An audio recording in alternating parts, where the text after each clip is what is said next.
Connecting lattice energy. अब मैं अगर दो वैल्यूज़ आपके सामने लिखूं बच्चों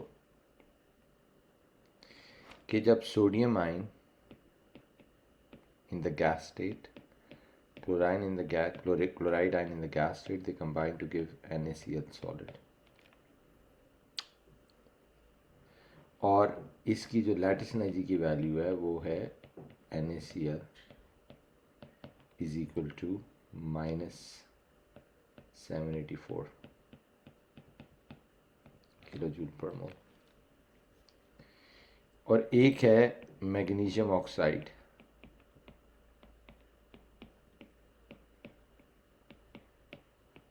जिसकी लैटिस एनर्जी की वैल्यू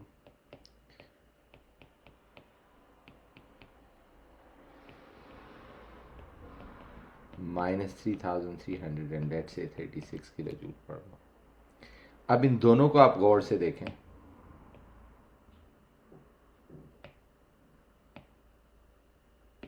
तो क्या पोजीशन है ये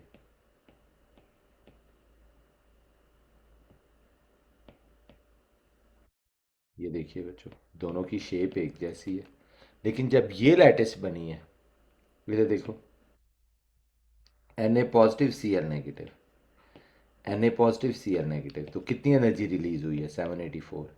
जब ये लैटिस बनी है Mg2 positive O2 negative, Mg2 positive O2 negative, तो जो एनर्जी रिलीज हुई है वो कौन सी है 3336 किलो जूल पर मोल। सो इन दोनों का डिफरेंस क्या है,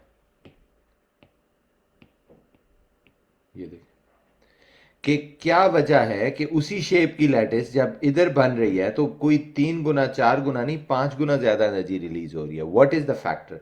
आप कह रहे हैं जी फैक्टर मुझे नजर आ रहा है कि इसमें जो एक आयन था वो Na पॉजिटिव था और ये Cl नेगेटिव था। 1 पॉजिटिव 1 नेगेटिव को अट्रैक्ट कर रहा था, इसमें 2 पॉजिटिव किसको अट्रैक्ट कर रहा है 2 नेगेटिव को। तो आप कहते हैं इसका मतलब है कि जो लैटिस एनर्जी है बेसिकली देयर आर 2 फैक्टर्स।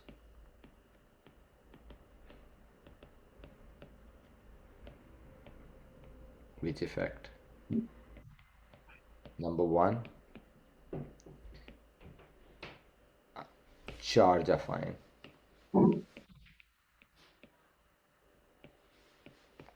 कि जितना चार्ज ज्यादा होता है lattice energy is directly proportional to the charge of ions involve in the lattice. जितना चार्ज ज्यादा होगा उससे क्या होगा, आप कह रहे हैं उतनी स्ट्रॉन्गर फोर्स ऑफ अट्रैक्शन होगी, राइट। तो हम कहते हैं why, because higher charge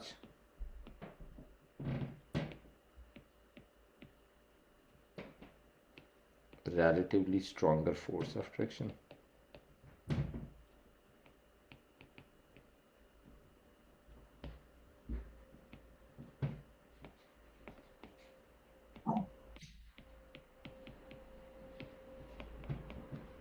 So जितना ज़्यादा हायर चार्ज होगा उतनी relatively stronger force of attraction होगी and more energy needed।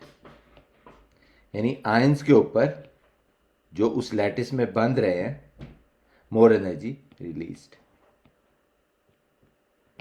Okay, दूसरा है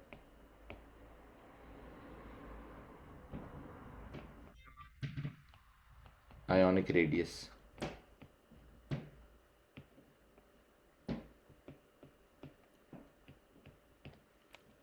दूसरा क्या है, आयोनिक रेडियस। अब वो कहता है जरा देखिए, अगर आपके पास Li पॉजिटिव और Cl नेगेटिव, ये भी तो दोनों 1 पॉजिटिव हैं, ये मिलके एक लैटिस बनाते हैं और वो लैटिस है LiCl। इसकी जो लैटिस एनर्जी की वैल्यू है वो तो वही होनी चाहिए थी जो NaCl की थी, 1 पॉजिटिव 1 नेगेटिव को अट्रैक्ट कर रहा है, लेकिन ये वैल्यू है -826 जो कि मोर देन दिस है। तो आप कहते हैं वजह क्या है, 1 पॉजिटिव 1 नेगेटिव तो फिर ज्यादा क्यों है?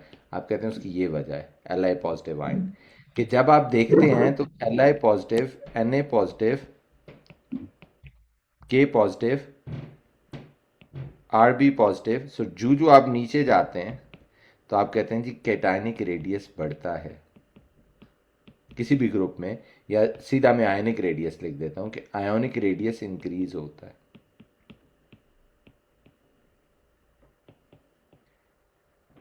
अब सुनना बच्चों, एक पॉइंट है यहाँ पे, ज़्यादा एक्सप्लेन नहीं करूँगा, छोटा सा। अब जैसे ये Li पॉजिटिव है, तो आप कह रहे हैं इसके इतने हिस्से पे पॉजिटिव चार्ज स्कैटर हुआ। आप ऐसे इमेजिन करें कि पॉजिटिव चार्ज फैला हुआ है इतने हिस्से पे। अगर आप इसको इतना बड़ा कर दें, रुबीडियम अगर इतना बड़ा है तो उसका पॉजिटिव चार्ज वही है, लेकिन इतने बड़े एरिया पे फैला हुआ है। तो आप कहते हैं इससे तो चार्ज डेंसिटी कम हो जाती है। जब आयनिक रेडियस इंक्रीज करता है तो इसको कहते हैं चार्ज डेंसिटी। वो तो बहुत क्या हो जाती है, डिक्रीज हो जाती है। चार्ज पर यूनिट वॉल्यूम जो है वो डिक्रीज हो जाता है, जिससे क्या होता है, less attraction between the ions.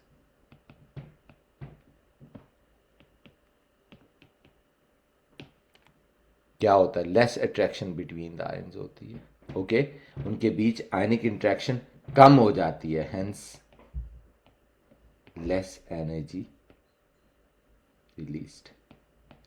सो इसका मतलब है इसका इन्वर्सली प्रोपोर्शनल हो गया। Yes, lattice energy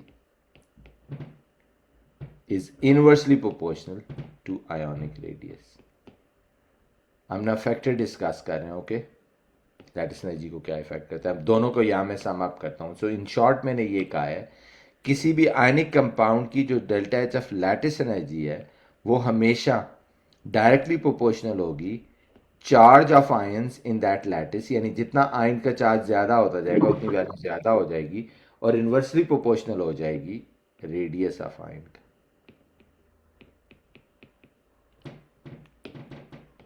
in that lattice.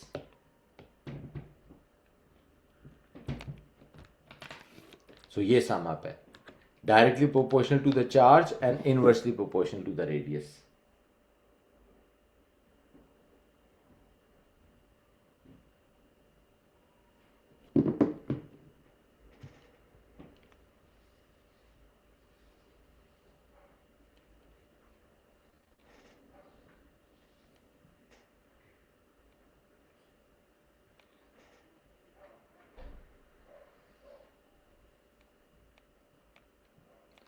अब देखिए फॉर एग्जांपल,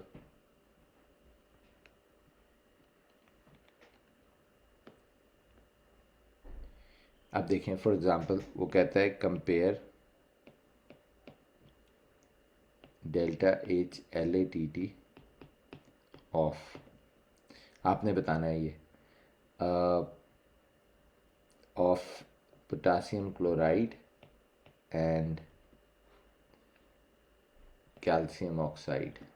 इन दोनों की लैटिस एनर्जी कंपेयर करके बताना है किसकी ज़्यादा है किसकी कम है।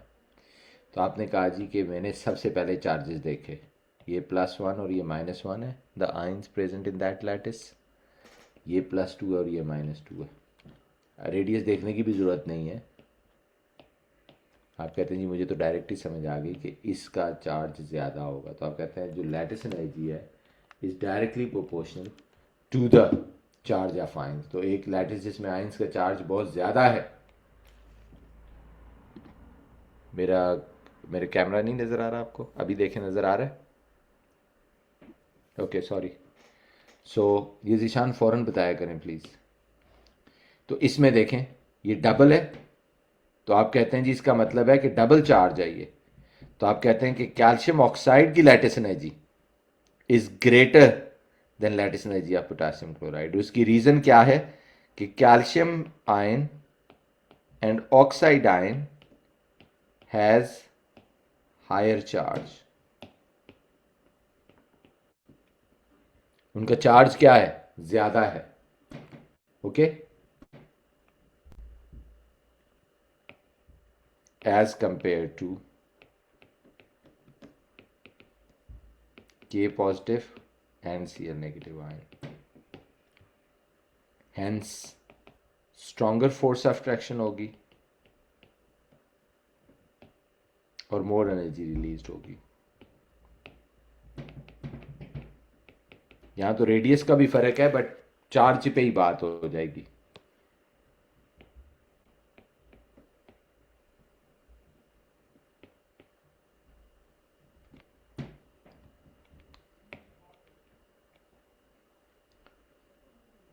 राइट।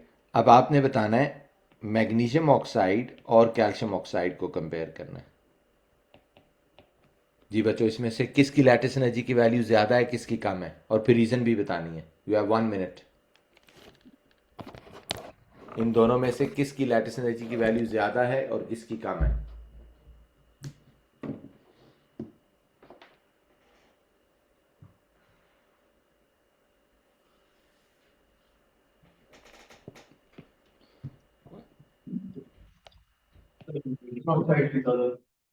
किसकी?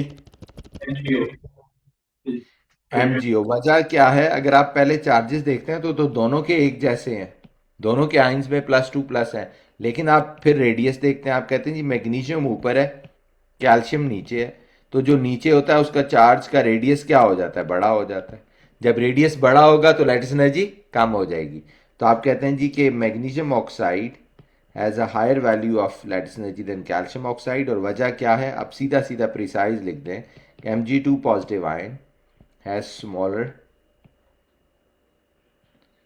cationic radius than Ca2 positive ion.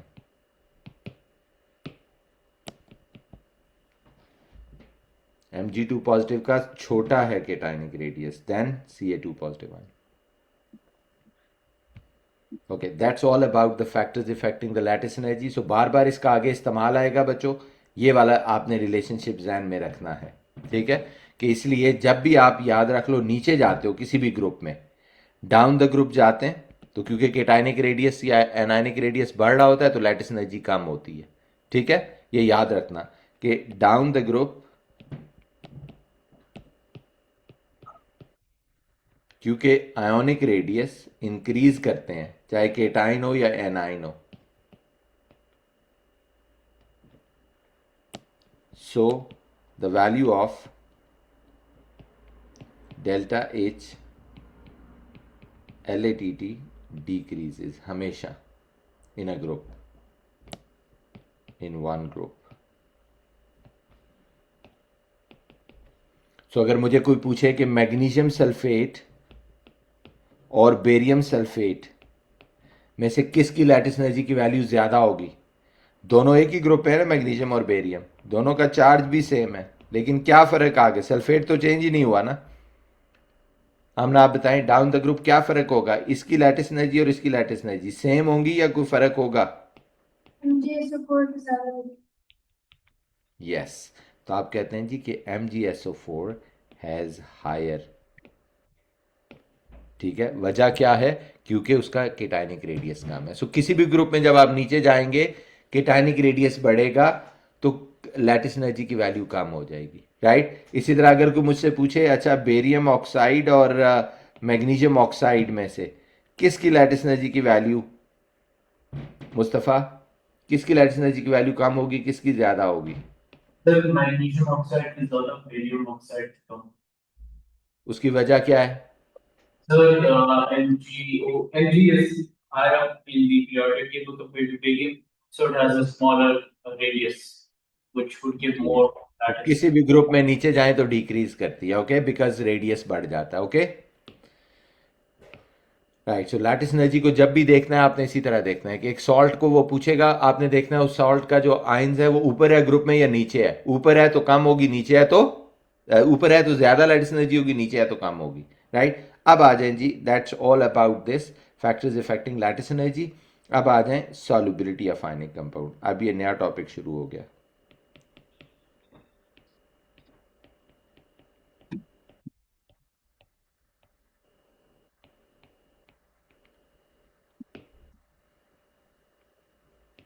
Solubility of ionic compound.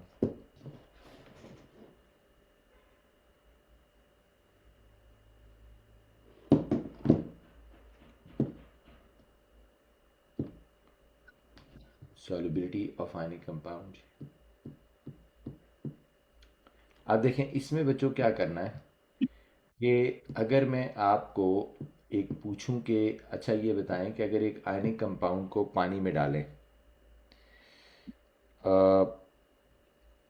Sodium chloride है, नमक है ये एक आयनिक कंपाउंड है। अगर हम इसको बच्चों पानी में डालें, what do you think what happens?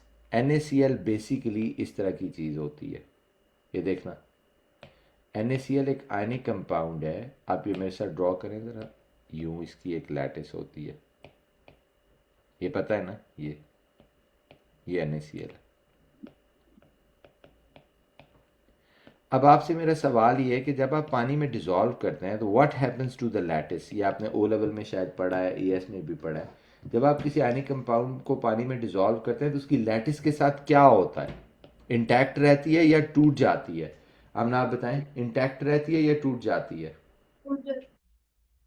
Yes, आप कह रहे हैं इसका मतलब है कि ये जो अभी अभी लैटिस हम ऊपर पढ़ के आए हैं कि जब सोडियम आयन और क्लोराइड आयन जब आपस में कंबाइन होकर लैटिस बनाते हैं तो क्या होता है? एनर्जी एब्जॉर्ब होती है, जिसे आप डेल्टा HLATT ऑफ NaCl बुलाते हैं। कितनी एब्जॉर्ब होती है, कितनी रिलीज होती है? -784, यानी 784 किलो जूल। तो अब क्या आप कह रहे हैं कि जब आप इसे पानी के अंदर डालेंगे, लेट से मैंने इसको डाला पानी के इस बीकर के अंदर, हेयर इज़ द वाटर, तो अब आपका क्या आमना मानना है कि जब आप इस सोडियम क्लोराइड को पानी में डालेंगे तो पानी इसको एनर्जी देगा और ये अपनी लैटिस, यानी ये इधर देखो, अगर ये प्रोसेस रिवर्स हो जाएगा कि लैटिस ब्रेक हो जाएगी, आप कहते हैं अगर ब्रेक हो जाएगी तो फिर तो पानी को इसको एनर्जी देनी होगी ना। ये आई, ये देखो, हम कहते हैं जी ऐसा ही होता है, पानी इसको एनर्जी देता है। कितनी एनर्जी देता है पानी इसको? आप कहते हैं जी वो देता है 784। तो आप लिखिए जी पहला स्टेप ऑफ सॉल्युबिलिटी। अब आप लिखें फर्स्ट स्टेप ऑफ सॉल्युबिलिटी क्या होगा कि ionic compound absorbs energy from water, कितनी? equal to its lattice energy।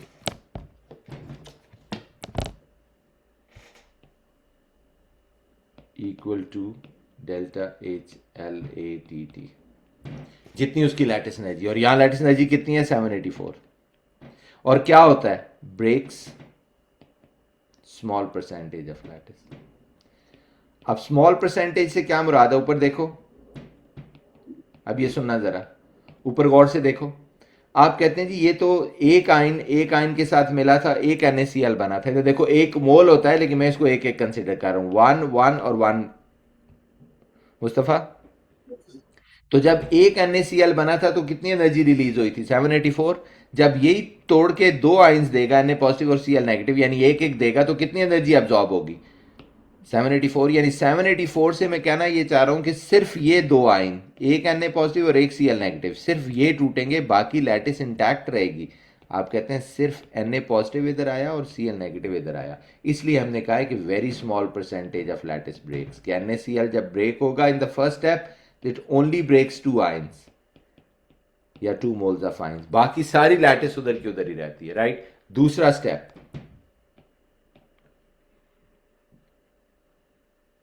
What is the second step? और ये जो है, ये डेल्टा H क्या है? ये delta H equal to lattice energy है, ठीक है। इसे delta H lattice dissociation energy कहते हैं। इसकी वैल्यू देखो वही रहेगी, सिर्फ साइन 784 हो जाएगा प्लस।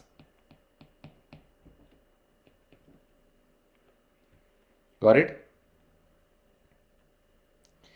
अब कहते हैं दूसरे स्टेप में क्या आता है। तो देखो जूं ये आइंस लैटिस से ब्रेक होके आते हैं ना, इधर देखो बच्चों, लिखना छोड़ो, ये दोनों आइंस, पानी इनको सराउंड कर लेता है। क्यों सराउंड करता है जरा देखना। पानी आपको पता है पोलर मॉलिक्यूल है, जिसकी एक साइड नेगेटिव है और एक साइड पॉजिटिव है। तो आप कहते हैं पॉजिटिव नेगेटिव एक इंट्रैक्शन डेवलप हो जाएगा, हम कहते हैं यस।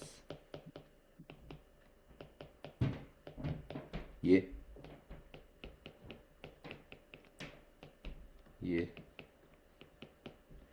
इसी तरह ये, ओके। तो आप कहते हैं पॉजिटिव नेगेटिव एक इंट्रैक्शन डेवलप हो जाता है यहाँ, ये नेगेटिव ये पॉजिटिव होता है। तो आप कहते हैं इस चीज को क्या कहते हैं? इसे कहते हैं Na एक्वस हो जाना। यानी Na पॉजिटिव जब लैटिस से टूटा तो गैस था, वाटर मॉलिक्यूल ने जब आपको उसको सराउंड किया तो ये बन गया Na पॉजिटिव एक्वस। ये क्या बन गया? Na positive aqueous. And this enthalpy, ये जो एनर्जी है ये हमेशा रिलीज होती है, और इस एनर्जी को जो ये रिलीज होती है इसे कहते हैं delta H of hydration of Na। इस प्रोसेस का नाम है हाइड्रेशन और इस इंथैल्पी का नाम है हाइड्रेशन ऑफ Na, राइट। मैं अभी एज्यूम कर लेता हूँ, लेट्स से ये माइनस, मैं टोटली एज्यूम कर रहा हूँ कि ये एक्चुअल वैल्यू नहीं है, ये है -400। लेकिन इसी तरह आप सुनना जरा, देखना छोड़ो, यही काम इधर भी हुआ। आपने कहा वाटर ने आके Cl नेगेटिव को भी सराउंड किया, लेकिन उसमें वाटर का पॉजिटिव साइड अंदर था, ओके, हाइड्रोजन वाली साइड अंदर थी और क्या बाहर थी, ऑक्सीजन वाली, ओके। आप कहते हैं फिर ये भी Cl नेगेटिव, हम कहते हैं यस, प्लस H2O, क्या बन गया, Cl नेगेटिव एक्वस। ये एक्वस एक्वस हमने सुना है, लेकिन ये नहीं पता था कि एक्वस का मतलब है surrounded by water molecule. And इस दौरान जो एनर्जी रिलीज होती है उसे भी आप कहते हैं हाइड्रेशन ऑफ Cl, और वो कितनी है, माइनस, लेट्स से इसको भी मैंने एज्यूम कर रहा हूँ 400 है। मैंने कोई आर्गुमेंट बिल्ड करना है इसलिए मैंने दोनों एज्यूम कर ली। अब एक मिनट लिखना छोड़ें, हिबा और आप दोनों, मुस्तफ़ा लिखना छोड़ें। यहाँ से कितनी एनर्जी रिलीज हुई इस प्रोसेस में, 400। यहाँ से कितनी एनर्जी रिलीज हुई, 400।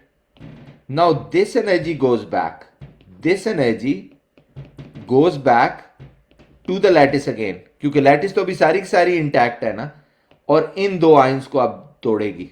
आप कहते हैं अगले दो आयंस, पानी बार बार एनर्जी नहीं दे सकता, हम कहते हैं कि सेकंड स्टेप में जो एनर्जी रिलीज होती है हाइड्रेशन की energy, this goes back to the lattice. अब देखें 400 400 कितनी एनर्जी रिलीज हुई, 800। क्या 800 is sufficient to break the lattice, हम कहते हैं हाँ सफिशिएंट है। कितनी चाहिए ये दो आयंस तोड़ने के लिए, वो तो 784 चाहिए ना, तो आप कहते हैं 784 यहां लगी, 16 किलो जूल बाहर चली गई। तो क्या हुआ, दो आयंस और टूट के नीचे आ गया, Na पॉजिटिव Cl नेगेटिव। फिर वाटर ने उनको सराउंड किया, फिर कितनी एनर्जी निकली, 800, फिर वो ऊपर गई, फिर उसने दो आयंस और तोड़ दिए। Are you getting what's happening? आप कहते हैं जी ये प्रोसेस ऑफ सॉल्युबिलिटी होते होते होते होते अनटिल सारे आयंस नहीं टूट जाते, प्रोसेस होता रहता है। तो हर दफा जो एक्स्ट्रा एनर्जी है वो कहां जाती है, वो बाहर चली जाती है एवरी टाइम। कितनी, 16 किलो जूल। तो नमक आहिस्ता आहिस्ता आहिस्ता आहिस्ता पानी के अंदर डिजोल्व हो जाता है। ये जो एनर्जी बाहर जाती है, जो डिफरेंस था यानी जो एक्स्ट्रा थी, इसे डेल्टा एच ऑफ सोल्यूशन कहते हैं। जो एनर्जी नीचे से आई आयंस को हाइड्रेट करे उसे डेल्टा एच ऑफ हाइड्रेशन कहते हैं। यानी हाइड्रेशन जब लैटिस से ज्यादा होती है तो एक्स्ट्रा बाहर चली जाती है, उसे डेल्टा एच ऑफ सोल्यूशन कहते हैं, राइट। तो मैं दूसरा स्टेप लिख लूं फिर इसको दोबारा एक्सप्लेन करता हूं। दूसरा स्टेप क्या है, दूसरा स्टेप है कि the lattice breaks, the ions are surrounded by water molecules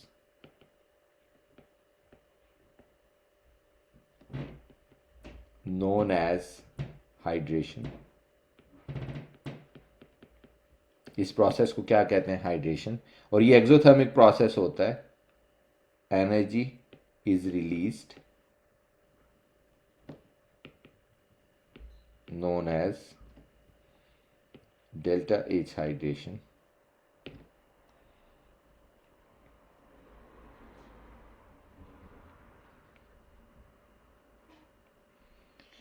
अब अगला पॉइंट, इससे आगे आपने लिखना है there are two cases. Number 1 जो कि 99% आयनिक कंपाउंड में होता है, नंबर 1 क्योंकि 99% आयनिक कंपाउंड वाटर सॉल्युबल होते हैं। नंबर 1 डेल्टा एच हाइड्रेशन, जो दूसरे स्टेप की एनर्जी है, delta H hydration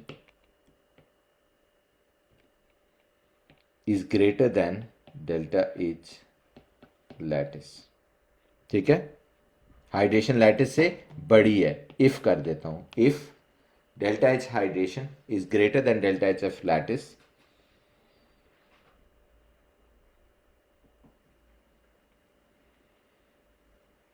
then delta H of solution, बाहर जाती है energy, is exothermic and lattice breaks and it is water soluble। अब दूसरा केस सुनना, इधर सुनो बच्चे, मैं एज्यूम कर रहा हूं, लिखना छोड़ें, मैं एज्यूम कर रहा हूं, इधर देखो कि दूसरे स्टेप में जो एनर्जी रिलीज हुई है, अब सुनना, लिखना छोड़ें, ये NaCl की लैटिस है। आपने कहा यहाँ से जो एनर्जी आई वो थी 400, लेकिन यहाँ से जो एनर्जी आई हाइड्रेशन, ये हाइड्रेशन कितनी है 400, ये हाइड्रेशन कितनी है 300। What is the total energy released in the form of hydration, Amna? 700. 700. What is the energy required to break two ions from this lattice? 784. क्या will it be able to break the lattice? तो आप कहते हैं सॉल्बिडिटी का process खत्म, होएगा ही नहीं, रुक जाएगा यहाँ।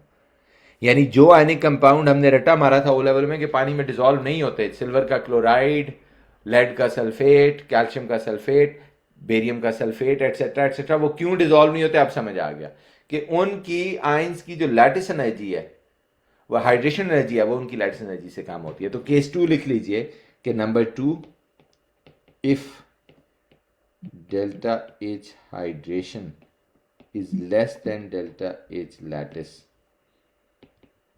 then delta H of solution is endothermic। तब जैसे अब देखो आमना, कितना डिफरेंस आ रहा है 84, वो 84 यहां बाहर से आएगा ना, ठीक है, वो 84 यहां बाहर से आएगा, राइट। तो delta H of solution is endothermic, और ये क्या होगा, ये वाटर इनसॉल्युबल होगा और पार्शली सॉल्युबल होगा।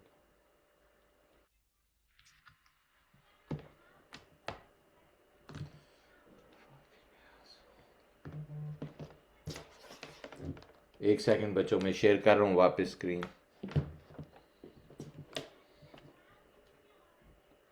इनसॉल्युबल या पार्शली सॉल्युबल होगा, right.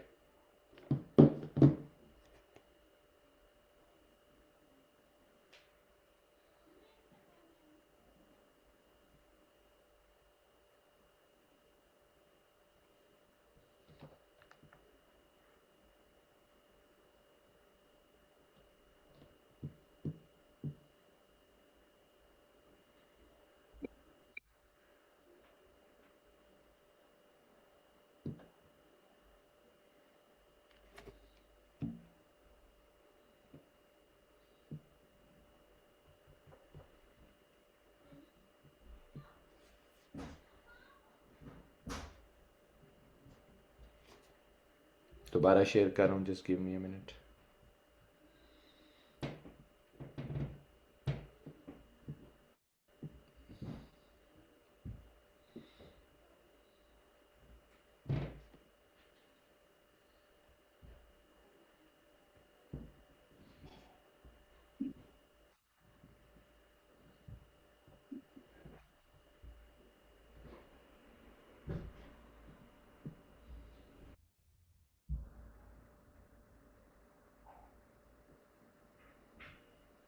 Recording in progress.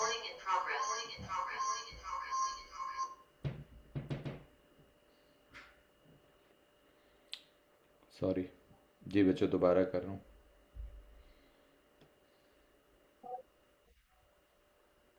Ji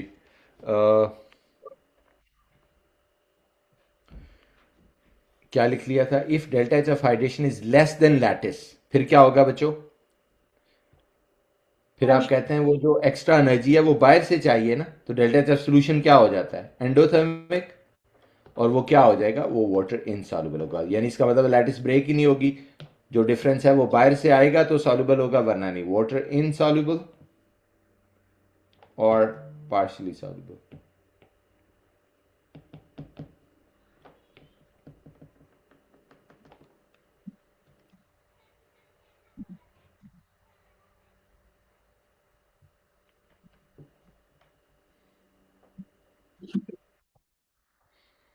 clear हो गया। सो इसका मतलब है कि आपको ये बात अब ज़हन में रखनी है कि, इधर सुनो बच्चे, कि जो जब भी किसी कंपाउंड को, आयनिक कंपाउंड को पानी में डालते हैं, तो तो इट डिपेंड्स कि उसकी लैटिस एनर्जी जो है वो कितनी स्ट्रांग है। ठीक है, पहले में तो जितनी भी स्ट्रांग हो पानी एनर्जी दे देता है। आप कहते हैं ये दोनों आयंस अलग हो जाएंगे। It depends actually on the second step. अगर जो दूसरे स्टेप में हाइड्रेशन का प्रोसेस हो रहा है उससे रिलीज होने वाली एनर्जी, अगर लेट से जैसे हमने अज्यूम किया 800 है और यहाँ चाहिए 784, तो आप कहते हैं फिर तो ये दो आयंस टूट जाएंगे और वो वाटर सॉल्युबल हो जाएगा और एक्स्ट्रा बाहर चली जाएगी और वो डेल्टा एच ऑफ सोल्यूशन एक्सो हो जाएगा। लेकिन अगर ये वैल्यू 800 की बजाय 700 है फिर क्या होगा Hiba, Aamna? Will it be able to break the lattice? No. कितना डिफरेंस है अभी भी 84, वो कहाँ से आएगी? बाहर से आएगी। तो आप कहते हैं फिर डेल्टा एच ऑफ सोल्यूशन तो एंडो हो गया ना। अगर ये 84 आप देंगे तो वो डिसॉल्व होगा, नहीं देंगे तो नहीं होगा। समझ आ गई बात? So it depends on this thing. Is it clear? So delta H of hydration and delta H of lattice का कॉम्बिनेशन ही डिपेंड करेगा। अगर delta H of hydration lattice से क्या होनी चाहिए? बड़ी होनी चाहिए। मिसाल के तौर पे मैं आपको दो एग्जाम्पल देता हूं। आपको कहते हैं जी मैग्नीशियम सल्फेट और बेरियम सल्फेट, उल्टा करके बता रहा हूं। आप कहते हैं ये वाटर सॉल्युबल है, सॉरी इनसॉल्युबल है और ये सॉल्युबल है। अब वजह क्या होगी? आप कह रहे हैं इसकी delta H of hydration greater होगी इसकी लैटिस से। Hydration of what? हाइड्रेशन हमेशा आयंस की होती है, Mg2 पॉजिटिव और SO2 नेगेटिव। कि मैग्नीशियम आयन की जो हाइड्रेशन की वैल्यू है, यानी जब वो पानी में डिसॉल्व होके पानी से सराउंड होते हैं तो ये चीज़ बनती है, और सल्फेट आयन की जो हाइड्रेशन है जब वो हाइड्रेट होके पानी में डिसॉल्व होते हैं, इन दोनों के रिजल्ट में जो एनर्जी रिलीज होती है ये दोनों के प्रोसेस में वो ग्रेटर देन लैटिस है। लेकिन बेरियम सल्फेट अगर मैं कह रहा हूं इनसॉल्युबल है तो इसकी डेल्टा एच हाइड्रेशन क्या होगी? इसकी लैटिस एनर्जी से कम होगी, क्योंकि इस केस में जब हाइड्रेशन लैटिस से ज्यादा होती है तो सोल्यूशन क्या हो जाती है? एक्सो। तो वो क्या हो जाता है? Water soluble. जब हाइड्रेशन लैटिस से कम होती है तो डेल्टा एच ऑफ सोल्यूशन क्या होती है? एंडो, और वो क्या हो जाता है? Water insoluble. समझ आ गई बात? सो इसी पॉइंट को आपने हिट करना है। कल इसी के ऊपर हम बात करेंगे कि डेल्टा एच ऑफ सोल्यूशन जो है वो कब एक्सो होती है, कब एंडो होती है। जब सॉल्युबल होगा तो एक्सो, जब इनसॉल्युबल होगा तो एंडो। समझ आ रही बात? और डेल्टा एच ऑफ सोल्यूशन पे ही डिपेंड करता है। ठीक है, और वो डेल्टा एच ऑफ सोल्यूशन किन दो फैक्टर से डिटरमिन होती है? डेल्टा एच ऑफ हाइड्रेशन और डेल्टा एच ऑफ लैटिस से। ठीक है, हाइड्रेशन ऑफ बोथ आयंस जो उसमें इन्वॉल्व होते हैं। जी आमना पूछे। जो सैचुरेटेड सॉल्यूशंस होते हैं फिर उनकी डेल्टा एच ऑफ सोल्यूशन, हाँ, उनकी लैटिस ही खत्म हो जाती है ना। अब जैसे देखो सैचुरेटेड सॉल्यूशन का मतलब है मैक्सिमम अमाउंट को डिसॉल्व करना। आपने NaCl डाला ना, ये उसकी लैटिस थी ये। ठीक है, पहले ये दो आयंस अलग हुए, फिर ये दो अलग हुए, फिर ये दो अलग हुए, फिर ये दो, सारे आयंस टूट के खत्म हो गए। आप कह रहे हैं ये फुली सैचुरेटेड सॉल्यूशन बन गया। ठीक है, there is no more lattice left, now there is no water to surround it और there is no water to give it energy back. Okay, so maximum amount of ions have been already dissolved. But जो process है उसका initiation है वो किस पे depend करता है? कि पानी में आपने डाला, पानी ने पहली एनर्जी दे दी लैटिस तोड़ने के लिए, दो आयंस, बट उससे आगे का प्रोसेस डिपेंडेंट है। अगर वो आयंस जो टूटे हैं वो नीचे गए हैं, उन्होंने हाइड्रेट हुए हैं और एनर्जी इतनी सफिशिएंटली रिलीज की है कि वो energy come backs and breaks the further part of lattice, तो डन है सॉल्युबिलिटी। अगर नहीं तो नहीं है। Right, so will continue this. कल इसकी एग्जांपल्स करेंगे सल्फेट्स की और हाइड्रोक्साइड्स की। आज यहाँ रुक जाते हैं क्योंकि अभी स्टार्ट करने का फायदा नहीं है। Right, thank you. कोई सवाल है तो प्लीज पूछ लें।